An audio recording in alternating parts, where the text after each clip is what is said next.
Welcome to my YouTube channel. आज है हमारा lecture number 11 boundary condition topic chapter 5 magnetostatic Griffith electrodynamic book new edition 4th का।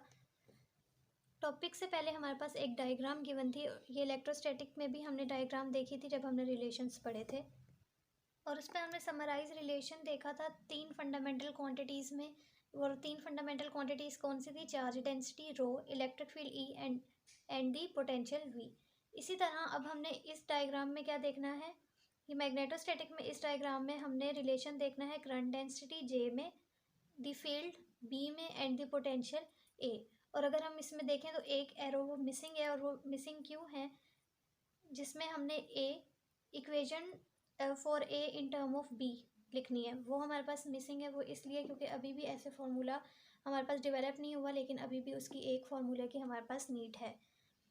अब हमने इनके तीनों के दरमियान रिलेशन की कैसे देख सकते हैं? अब हमारे ए जो था वेक्टर पोटेंशियल, अभी हमने लेक्चर नंबर 10 में जो निकाला है, is equal to mu naught 4 pi J over R डीटा होता है। ठीक है, अब इसमें हमारे पास ए और जे का आपस में आप रिलेशन देख सकते हो। सिमिलरली हमारे पास del square A is equal to mu naught J, ये भी लेक्चर नंबर 10 में अभी पढ़ा है।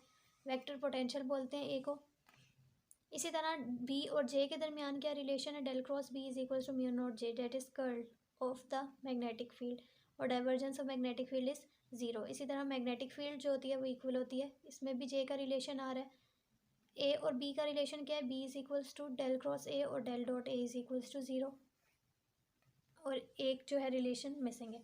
अब उसके बाद हमारे पास टॉपिक है बाउंड्री कंडीशन। बाउंड्री कंडीशन में इलेक्ट्रोस्टैटिक में हमने जब बाउंड्री कंडीशन पढ़ी थी तो उसमें हमने कहा था कि हमारे पास डिसकॉन्टीन्यूटी आती है। अगर एक चार्जेस फ्लो कर रहे हैं तो पहले उसका ग्राफ क्या आता है?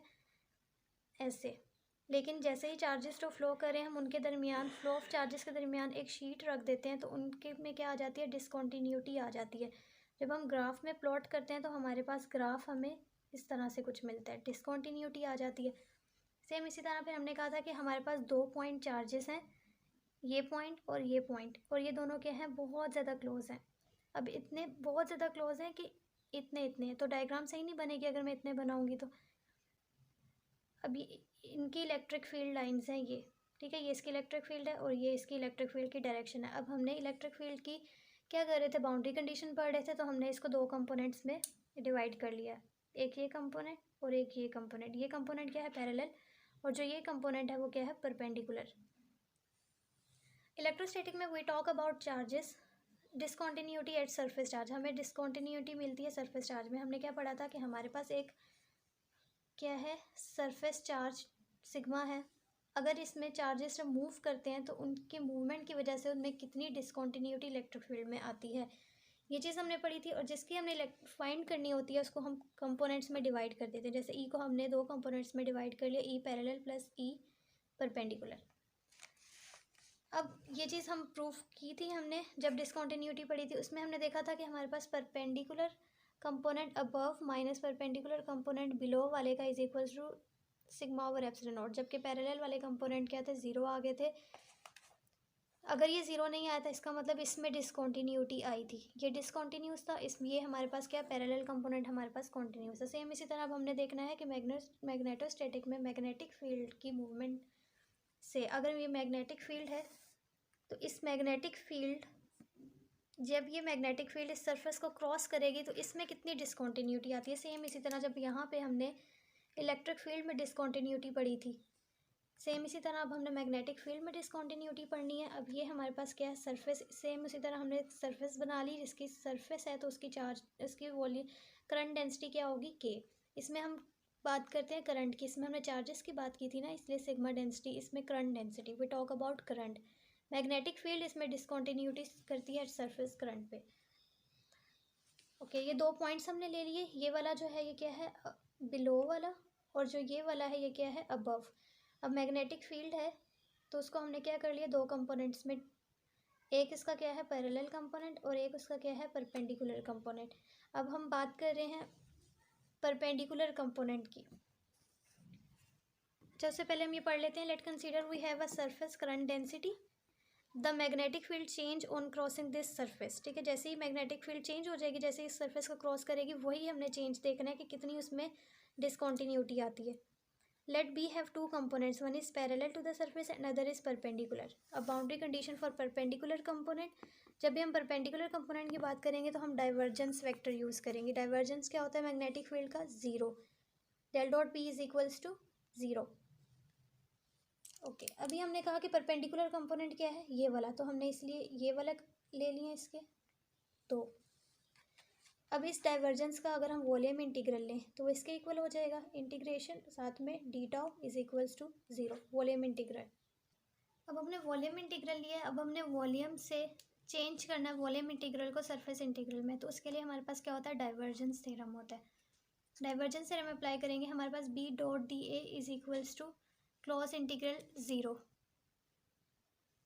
डाइवर्जेंस थ्योरम लगाने के बाद डायरेक्ट लिखा हुआ है कि हम एरिया में आ गए. ठीक है, हमने चेंज करना था ना सरफेस इंटीग्रल में, तो सरफेस में क्या होता है? एरिया. तो हमने इसमें चेंज कर दिया और ये चीज़ हमारे पास क्या होती है?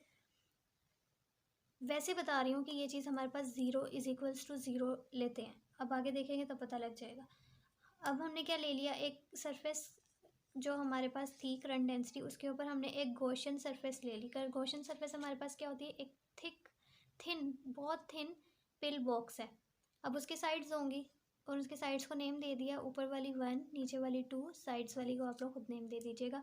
अगर वो थिन है तो इसकी थिकनेस को हम कहते हैं कि वो एप्सिलॉन नॉट है. ठीक है, एप्सिलॉन नॉट से डी की जगह एप्सिलॉन नॉट यूज़ किया हुआ है और उसके एप्सिलॉन नॉट जो है वो अप्रॉक्सीमेटली हमारे पास ज़ीरो को अप्रोच कर रहा है, इतना थिन है. ओके, अब हमने हमारे पास कितनी साइड्स होती हैं? 6 होती हैं. तो हमने B dot d A 1 side, for B dot d A for 2 sides, इस तरह 6 साइड्स के लिए लिखा. अब हमारे पास जो एप्सिलॉन नॉट है वो ज़ीरो को अप्रोच कर रहा है, तो हमारे पास सिर्फ ऊपर वाली और नीचे वाली साइड ऐसी हैं जिनकी जो एप्सिलॉन नॉट है बड़ा है. बाकी सारी साइड्स देखो, सारी साइड्स जो हैं वो एप्सिलॉन नॉट से रिलेटेड है. तो इसके ज़ीरो होने की वजह से ये 3, 4, 5, 6 हमारे पास क्या हो जाएगा? ज़ीरो, सिर्फ अबव और बिलो रह जाएगा 1 और 2. ठीक है, ये वाला फॉर अबव और ये वाला जो है वो परपेंडिकुलर कंपोनेंट बिलो. अगेन ये कैसे हमारे पास था? एक मैग्नेटिक फील्ड थी, उसका ये वाला परपेंडिकुलर अभी हम ले रहे हैं, पैरेलल वाला. ये 2 पॉइंट्स इस तरह से थे ना, तो ये वाला फॉर अबव और ये वाला बी परपेंडिकुलर फॉर बिलो.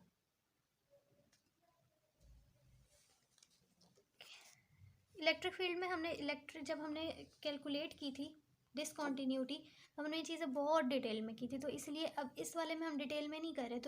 तो अगर आप लोगों ने वो पढ़ी हुई है तो फिर ये इसीलिए हम यहाँ पे, तो आप लोगों को समझ आ रहा होगा, तो हम डायरेक्ट कर रहे हैं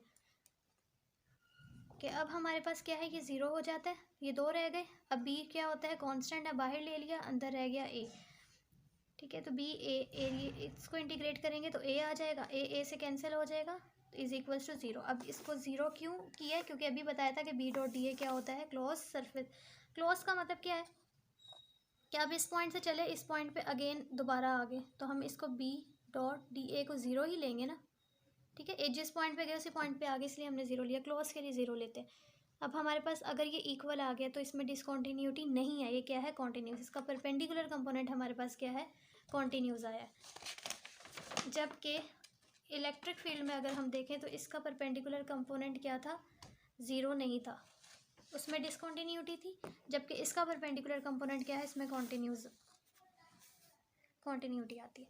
फिर हमने पढ़ना है boundary condition for parallel component. अब पैरेलल कंपोनेंट की जब भी हम बात करेंगे तो हम क्या यूज़ करेंगे?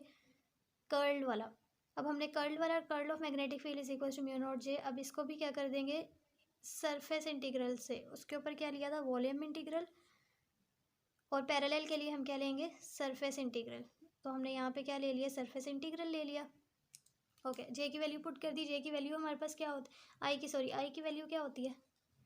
पीछे भी हमने काफ़ी दफ़ा पढ़ी है कि आई इनक्लोज्ड की वैल्यू इज इक्वल होती है, याद कर लो कि इंटीग्रल जे डी ए. जे को ही लेते हैं क्योंकि हमारे पास जनरलाइज केस है. ठीक हो गया.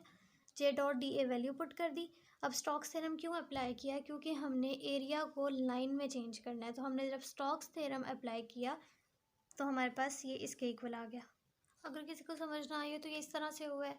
Del cross B d A से एरिया से हम किस में गए हैं? लाइन में गए हैं. तो अब डेल क्रॉस बी की वैल्यू क्या थी? Me not J dot A, उसकी वैल्यू लिखती. अब अगेन जो हमने आई इनक्लोज की वैल्यू डाली थी उसको अगेन आई इनक्लोज ही यहाँ पे लिख दिया. ये आई इनक्लोज होता है, यहाँ पे आई इनक्लोज लिख दिया. और इस इसकी ये सिंपल इसकी जगह इसकी वैल्यू पुट किया, अगर किसी को समझ ना आ रहा हो तो। अब हमने क्या करना है, एक रेक्टेंगुलर कर्व लूप ले लिया, ठीक, जैसे गॉसियन सरफेस वहाँ पे ली थी, यहाँ पे हमने क्या ले लिया, एक रेक्टेंगुलर लूप ले लिया जिसकी लेंथ हमारे पास क्या है, एल है, और उसकी विड्थ जो है वो अगेन एप्सिलॉन नॉट है, और एप्सिलॉन नॉट वही अप्रोचेस टू जीरो। तो draw rectangular curve loop whose length is L and width is epsilon naught approaches to zero. B dot d L is equal to mu naught. अब I enclose, ये हमारे पास क्या है, rectangular loop, एक surface है, तो यहाँ पे हम क्या लिख सकते हैं इसको, के डी एल। जिस तरह यहाँ पे हमने वॉल्यूम लिख सकते थे इसको, ठीक है। अब हमारे पास आ गया ना सरफेस, तो हम सरफेस के पे क्या लिखेंगे, के डी एल। जिस तरह यहाँ पे वॉल्यूम के लिए लिखा था, ये सरफेस के लिए हो गया। ओके, इनक्लोज की वैल्यू पुट कर दी, B dot d L is equal to mu naught. अब के बाहर डी एल को इंटीग्रेट करेंगे, लेंथ क्या थी, एल, तो एल आ गया, सिंपल। अब हमारे पास इसकी कितनी साइड्स हैं, 1 2 3 4 साइड्स हैं, तो इसको भी इस तरह से 4 साइड्स में, ठीक है, इस तरह से स्प्लिट कर दिया, 1 2 3 4। अगर आप देखो तो आपके पास 2 और 4 0 आ रहा है।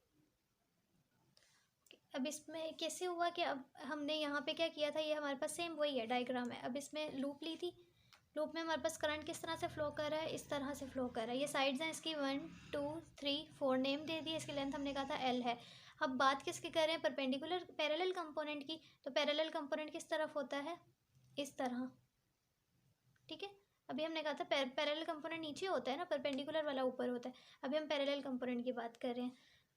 तो ये हमारे पास इस तरह से डायग्राम हो गई, epsilon naught reaches to zero.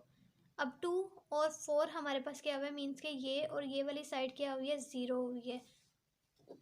Zero क्यों हुई है, क्योंकि अगर इसका देखो आप, मैग्नेटिक फील्ड लाइंस क्या है, इस तरफ है, और जो ये जो 4 है इसका इसके साथ क्या है, एंगल 90 बन रहा है। इसी तरह ये और मैग्नेटिक फील्ड क्या है, आप इसमें 90 एंगल पे हैं, परपेंडिकुलर हैं, जबकि ये वाले क्या हैं, पैरेलल हैं। तो 2 और 4 वाले क्या हो जाएंगे, ज़ीरो हो जाएंगे, सिर्फ ये दोनों रह गए। अब इसमें प्लस था, माइनस क्यों आया है, माइनस इसलिए आया है कि इसकी और इसकी करंट की डायरेक्शन क्या है, सेम है। तो 1 के लिए तो सेम रहा, लेकिन अगर हम 3 के लिए देखें तो इसमें हमारे पास करंट की डायरेक्शन क्या है, इस तरफ, और मैग्नेटिक फील्ड लाइंस की डायरेक्शन क्या है, इस तरफ, ऑपोजिट है। तो हमारे पास क्या आ गया, माइनस आ गया। अब हम डी एल को इंटीग्रेट, लेंथ एल थी तो एल आ जाएगा, एल एल से कैंसिल हो जाएगा, तो ये हमारे पास आ गया पैरेलल कंपोनेंट। अब इसमें डिसकॉन्टीन्यूटी आई है, तो दिस इज डिसकॉन्टीन्यूस। अच्छा, यहाँ पे एक बात बताना भूल गई थी मैं, कि यहाँ पर भी माइनस आया। इस पर माइनस क्यों आया, क्योंकि ये वाला 1 ऊपर वाला जो है, ये उसका ऊपर बॉक्स के ऊपर लाइन है, जबकि अगर हम इसका बिलो वाला देखें तो बॉक्स के अंदर से होके गुजर रहा है। जब बॉक्स के अंदर से गुजर रहा है ना, इनसाइड द बॉक्स से गुजरा, तो हम यहाँ पे माइनस लगाते हैं, ठीक है, बिलो के लिए साथ माइनस आया। रीज़न इसकी भी समझ आ गई और इसकी भी समझ आ गई। उसके बाद हम कहते हैं कि हमारे पास, अब मैंने पैरेलल की भी निकाल ली और परपेंडिकुलर के लिए भी निकाल ली। डिसकॉन्टीन्यूटी और कॉन्टीन्यूटी का हमें पता लग गया। अब हमने इन दोनों को अगर कंबाइन लिखना हो तो हम क्या कहते हैं, हमारे पास वही सरफेस करंट डेंसिटी जो थी उसके ऊपर हमने एक यूनिट वेक्टर ड्रॉ कर लिया। अब ये यूनिट वेक्टर हमारे पास क्या है, इस सरफेस के परपेंडिकुलर है, ठीक है। अब हमारे पास क्या था, ये मैग्नेटिक फील्ड थी, इसका ये पैरेलल कंपोनेंट था, परपेंडिकुलर, ये अबव के लिए था, सेम इसी तरह बिलो के लिए उसका परपेंडिकुलर कंपोनेंट, और ये हमारे पास क्या था, पैरेलल कंपोनेंट था, ठीक हो गया। अब अगर हमने इन दोनों को कंबाइन लिखना हो, ठीक, कि magnetic field above minus magnetic field below, तो वो क्या होगा, अबव का पैरेलल कंपोनेंट प्लस अबव का परपेंडिकुलर कंपोनेंट, ठीक है, इज इक्वल्स टू, ये बी साथ इसलिए आया है, ये बी है, ओके, कि इसका परपेंडिकुलर कंपोनेंट और इसका बिलो वाली का ही parallel component is equals to mu naught, साथ में एक एन यूनिट वेक्टर हो गया, और एन यूनिट वेक्टर क्या है, सरफेस के परपेंडिकुलर। ये हमने सिर्फ कंबाइन करके लिखा। अब हमने अगर बाउंड्री कंडीशन वेक्टर की निकालनी हो इलेक्ट्रोस्टैटिक में, जब हमने बाउंड्री कंडीशन निकाली थी, boundary condition of scalar potential, तो वो हमारे पास क्या आई थी, ज़ीरो आई थी, ठीक है।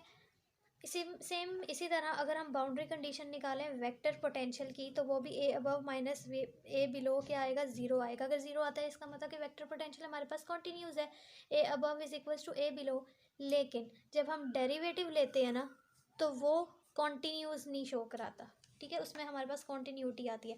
वेक्टर पोटेंशियल हमारे पास कॉन्टीन्यूस होता है, लेकिन जब हम उसका डेरिवेटिव ले लेते हैं, ठीक है, देखो derivative with respect to normal हमने लिया है ना, तो क्या हुआ, ये is equal to minus mu naught की आया, जीरो नहीं आया ना, तो तब हमारे पास इसमें क्या आती है, डिसकॉन्टीन्यूटी आती है।